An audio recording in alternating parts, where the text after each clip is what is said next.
Welcome to your video notes for Math 1740, Section 8.7. Before we get rolling here, I want to recall the two indeterminate forms that we had from Calc 1. You probably remember them. They are 0 over 0 and infinity over infinity. So you might need a little bit brushing up here. Let me give you an example. Suppose I looked at the limit as x approaches 2 of x squared minus 4x plus a 4, well, that's a terrible looking 4, sorry, over a 4, or plus a 4, all over x squared minus 4.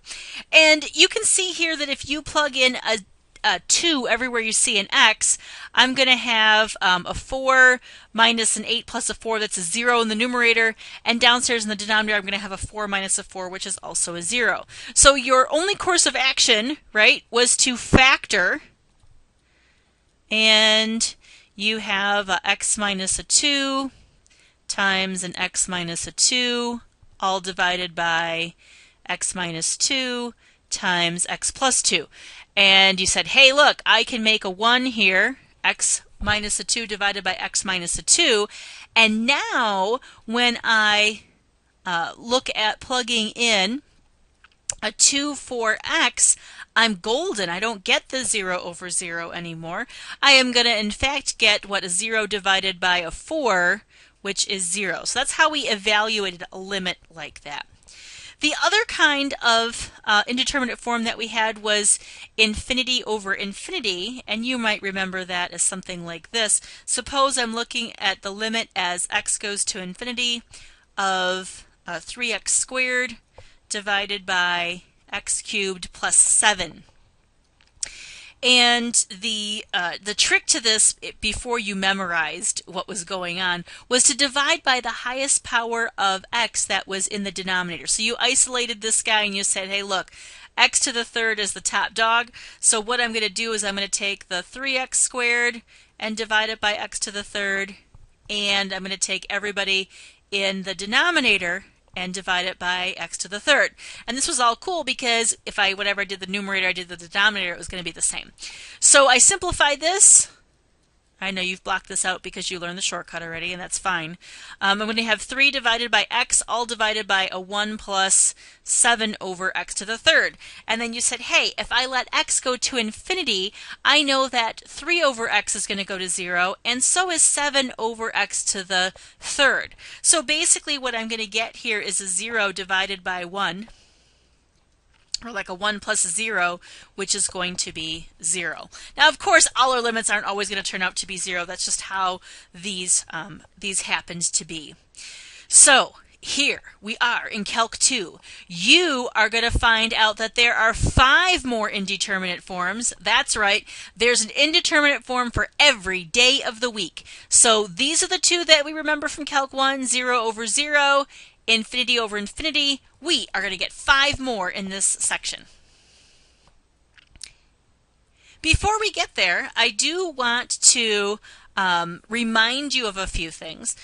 We talked about the mean value theorem previously. This is the extended mean value theorem, basically that we've got, and my derivative symbol didn't really show up so well right here, that f prime of c divided by g prime of c is going to be the same thing as the change of the outputs of f divided by the change of outputs of the g. And the reason why, of course, that this happens is because, maybe I can come up to the side here.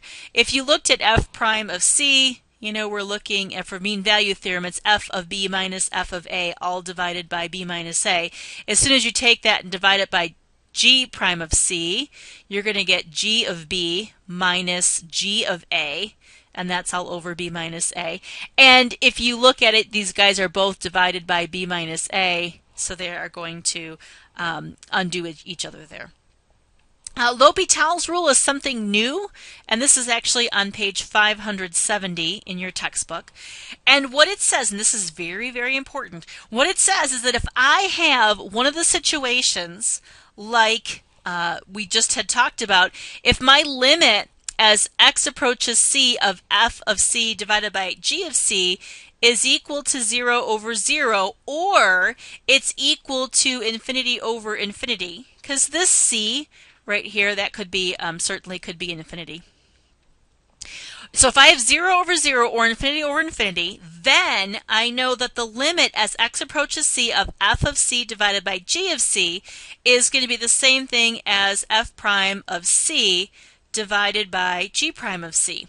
And the reason why we care about the extended mean value theorem is because it's used in this proof.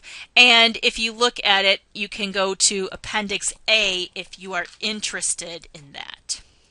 Okay, so check this one out. I have got x goes to infinity of e to the x divided by x to the third. Right now, if I were to plug infinity in, this guy is an indeterminate form. He's infinity over infinity. So I'm going to be able to use L'Hopital's rule, which says that I can rewrite this as the limit as x goes to infinity of the derivative of the numerator, which is e to the x. It looks like I didn't do anything, but I did. And then divided by the derivative of the denominator. So I'm going to have a 3x squared. And you look at it and you say, oh my gosh, this is still infinity over infinity. That's okay, you can do it again. So I'm going to have the limit as x goes to infinity of e to the x divided by 6x. You stop and you check it again. You say, hey, look, I'm going to have an infinity divided by infinity. One more time, I'm going to have the limit as x goes to infinity of e to the x divided by 6. Now finally, I don't have infinity in the denominator, but the numerator obviously does. This totally just takes off and grows like gangbusters. So the whole thing does go to infinity. Remember, with indeterminate forms, you cannot conclude based on the fact that you're getting infinity over infinity. You know, does it turn out to be a number? Does it turn out to go to infinity? We just don't know. On the next page of my notes, I'm starting out with my list, and just to give you another example, I thought I would do another 0 over 0. So what you're doing is you're plugging in, your 4 squared minus 16 divided by, I have another 4 squared minus, 5 times the 4 plus a 4. That's going to be the same thing as 16 minus 16, or 0. Then I'm going to have 16 minus 20 plus a 4, which is the same thing as 0 over 0. Always confirm that you have an indeterminate form before you start taking off, because maybe you can just plug in.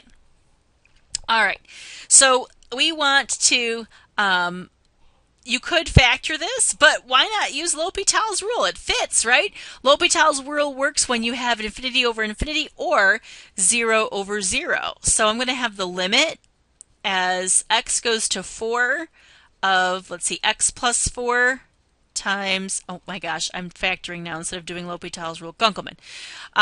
Good thing you guys aren't looking at me right now, right? I'm going to have a 2x divided by a 2x minus 5. And I believe I can plug in my 4 at this point. I'm going to have 2 times 4 divided by 2 times 4 minus 5, which is the same thing as an 8. And then I have 8 divided by, or minus 5 is going to be 3. So I'm looking at 8/3. Make sure that you're writing the limit until you evaluate it, because I'm sure I'll be exactly like your Calc 1 teacher and go crazy if you're not writing that limit down there. For the second one, I have another infinity over infinity. If you take a look at it, I've got 5x squared minus 16 is equal to, divided by 3x squared minus 5x plus 4. Now, you probably already know the trick, but why not try L'Hopital's rule since it's the new thing? And I've got infinity over infinity, so I'm going to say, hey, look, I can take the derivative. I'm going to get a 10x divided by 6x minus 5. Still, this would be infinity over infinity, right? So I can do it again, take L'Hopital's rule, and I'm going to get a 10 divided by 6, which is 5/3. Admittedly, I knew that you guys would, of course, know that that was going to be 5/3, but I wanted to demonstrate that L'Hopital's rule indeed does work. Okay, ready for the new ones? Here they come. I've got 0 times infinity. So if you look at this right now, if I were to even look at it, it does say that x is approaching 0 from the right-hand side, but I've got an x cubed and I've got my cotangent x. So the x cubed gives you the 0 part, right? This is giving you the 0. And then the cotangent of x is undefined there. And if you look at coming from the right, this is one of the reasons why it's coming from the right, it does go up to positive infinity. You might have to pause and graph cotangent if you forgot what the graph of that looks like. So what I'm going to do is I want to try to write this so that I can use L'Hopital's rule. Now, L'Hopital's rule, remember, I could only have 0 over 0 or infinity over infinity. And maybe you're thinking, hey, that's no problem because I could rewrite this as the limit as x goes to positive infinity of how about x cubed divided by the tangent of x. Because as soon as I do that, then I'm going to have a 0 divided by 0, and L'Hopital's rule kicks in. So I'm going to have the limit as x goes to 0 from the right. I'm going to have 3x squared, and the derivative of tangent is secant squared. Okay, so now I want to be able to evaluate this. The numerator is still 0, but let's check out the denominator. That's a kind of a horrible looking secant squared there. The secant of 0 is a 1, so I'm actually in good shape here. If I square a 1, I'm still going to get a 1, so I get the whole thing is 0. Check out number 4, indeterminate form, infinity minus infinity, and I have a correction in the notes. So this really should be, and I'm sorry that I missed that when I typed this, this should be the limit as x approaches 0 from the right hand side. That'll make everything kind of honky-dory here. So I still have my 10 divided by x minus 3 divided by x squared. So change that problem and reflect that in your notes. So if you look at it, I've got an infinity minus an infinity, right? I'm coming in from the right-hand side. I needed to do that in particular because I have the 10 over x. The 3 over x squared is no problem. I didn't want to go out to positive infinity because that would be 0 minus 0, which wouldn't be the right form. So I wanted infinity minus infinity. So L'Hopital's rule again, remember what you're shooting for. You're shooting for a 0 over 0 or infinity over infinity. Well, I've got to have one fraction. So let's get myself a common denominator here of x squared. So I'm going to have the limit as x approaches 0 from the right of how about a 10x divided by, or minus 3, all divided by x squared. And then let's see what we've got here. The numerator is really not a problem, is it? But the denominator is 0. So I'm getting a number divided by 0. So let's recall some stuff that we know from Calc 1, and that is if we look at how this thing is changing sign, if I were to plug in, say, a -1, I'm going to have a negative divided by a positive. That whole thing is negative. If I look at plugging in a number between 0 and 3/10, like maybe 1/10, I'm going to have, I don't care about what the value is, but I'm going to have a 1/10 times 10 is a 1. 1 minus 3 is negative 2. I'm going to have negative divided by a positive.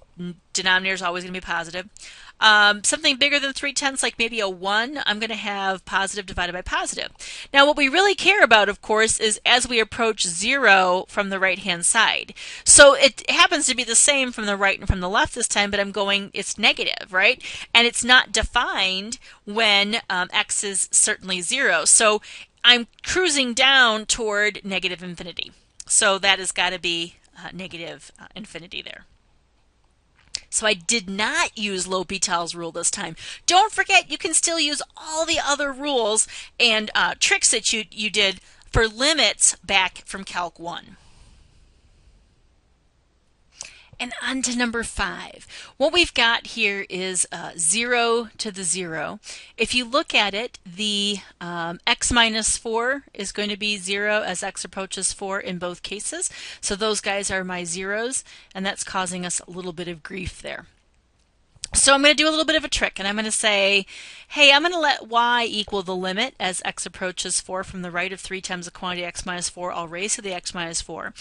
And what I'm going to do, it's going to be really sneaky, but the only way that you know to get expressions or x's out of your exponent is to take the log of both sides. So I'm going to do that. I'm going to have the natural log of y is going to be equal to the natural log of the limit as x approaches 4 from the right of 3 times x minus 4. I'm running out of different kinds of brackets here. Raised to the x minus 4. Okay, so it looks kind of funky, but you know, we do have a continuous function. So if we were looking at taking the ln of a limit, I could also take that limit of the ln because again, this is continuous. So I'm going to rewrite this as the limit as x approaches 4 from the right hand side. If I didn't bring this ln in here, it wouldn't have really helped me at all, would it? So that's another motivation for doing so, because I need to bring this power down in front. So I've got the limit as x approaches 4 from the right of the natural log of 3 times the quantity x minus 4 raised to the x minus 4. Or how about the natural log of y is going to be equal to the limit as x approaches 4 from the right of x minus 4 times the natural log of 3 times x minus 4. Okay, it still maybe isn't award-winning here, but let's see if I can make this work. So I have a 0 and then my natural log of 0. Oh gosh, that guy's not defined. He goes cruising down to what, negative infinity if I'm coming in from the right. So right now I'm thinking I'm stuck with 0 times infinity, which isn't going to do me any good. I can't use L'Hopital's rule. I can't use any other tricks that that I have. So here comes super sneaky trick number 2 for this problem.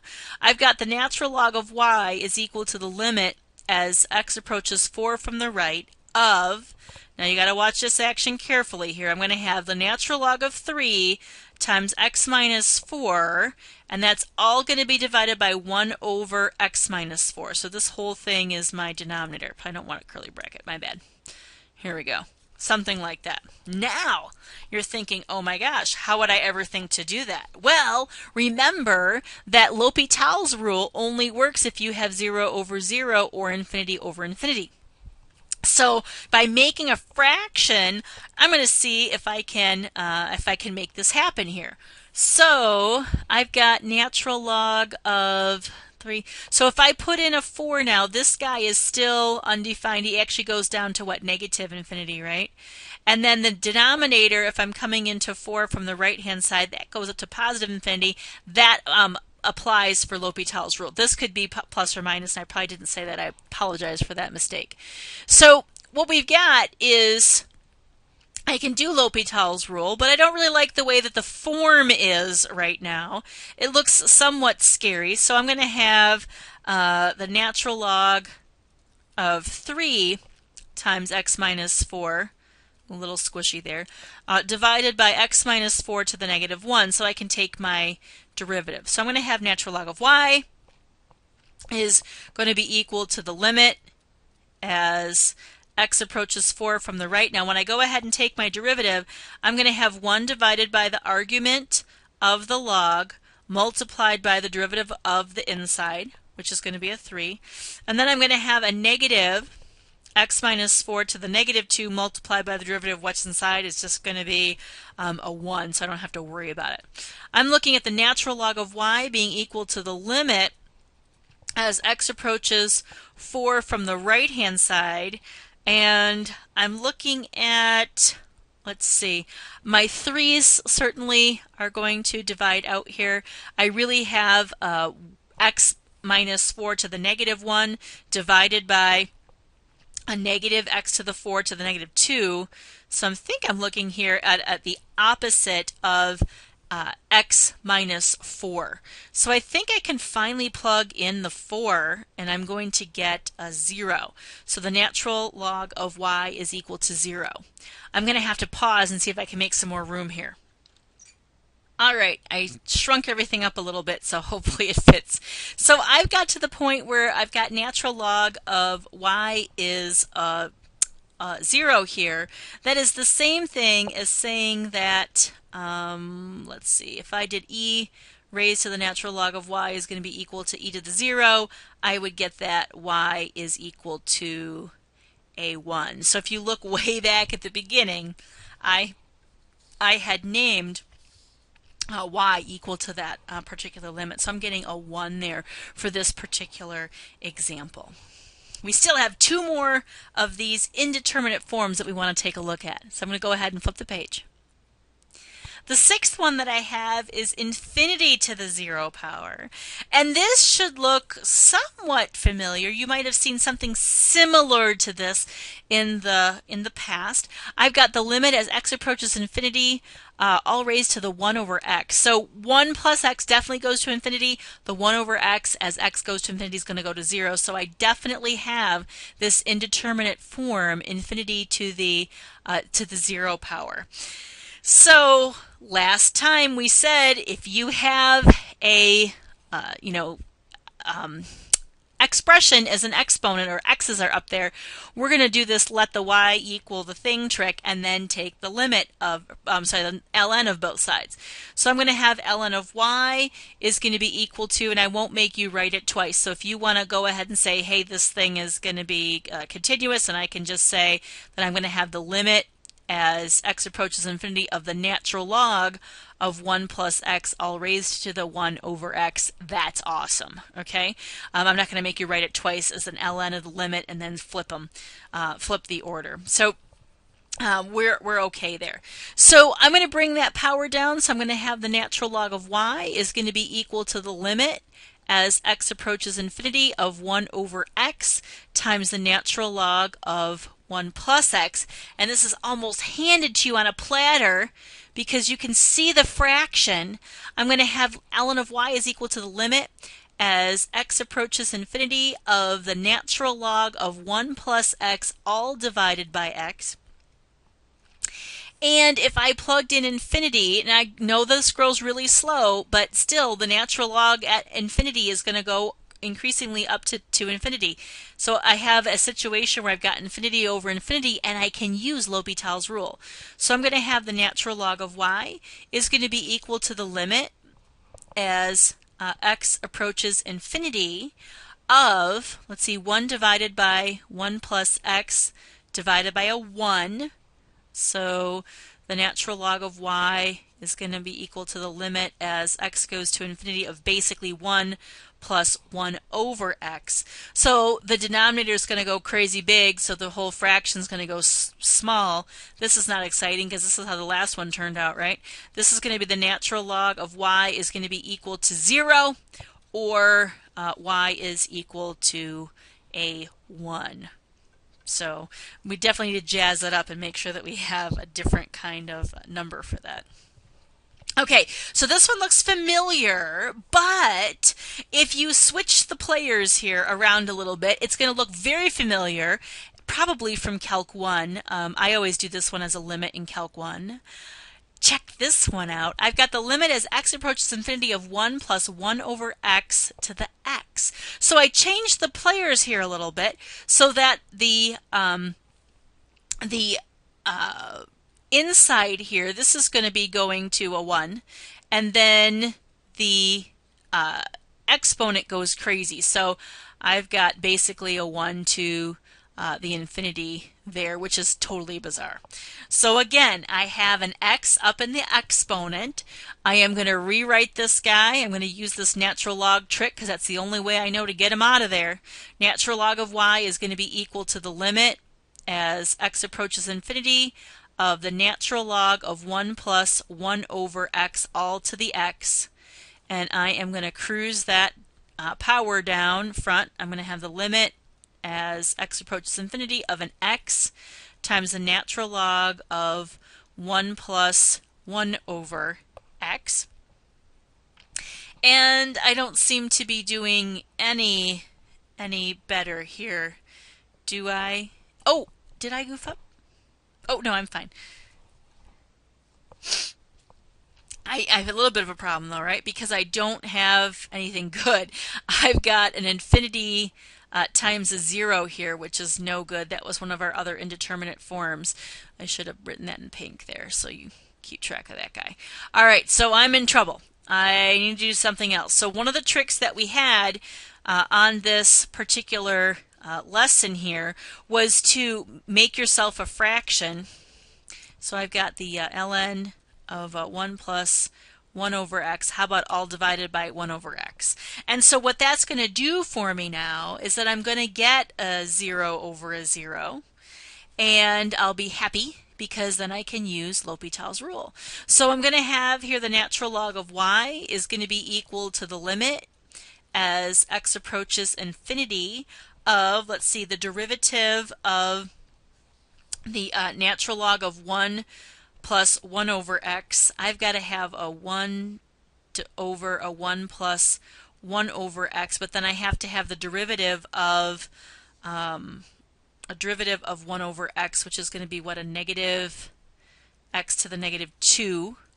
And then that's going to be divided by, let's see, the derivative of 1 over x, which is negative x to the negative x squared. So these guys are going to be dividing out for me here. That makes a nice 1 for me. And I'm looking at the limit, the natural log of y is going to be the limit as x goes to infinity of, let's see, 1 over a 1 plus 1 over x. So if I plug that in, I'm going to get a 1 divided by 1 plus a 0. Oh, I got something different this time. I've got natural log of y is equal to a 1, which means that e to the natural log of y is going to be equal to e to the 1, or y is equal to e. So you might have seen this before when e was defined to you. Again, I do this in Calc 1, and I just have them graph the thing so that they can tell what's going on. There's one last thing I'd like to remind you of before I end the notes on this section, and that is the squeeze theorem. And the squeeze theorem is back on page 85. And you probably did this in Calc 1, and if you didn't, it's okay. You're going to go ahead and look at page 85 here. So what this is, it gives us a technique to say, hey, I don't know what to do with this particular limit, the limit as x goes to infinity of sine of x over x minus pi. But there's something that you definitely know, and that is that you are stuck between negative 1 over x minus pi, and the sine of x is going to be stuck between that negative guy and then the positive guy. So I'm going to have less than or equal to, how about 1 divided by x minus pi. All well and fine. That's definitely true. So wouldn't it be true then that if I took the limit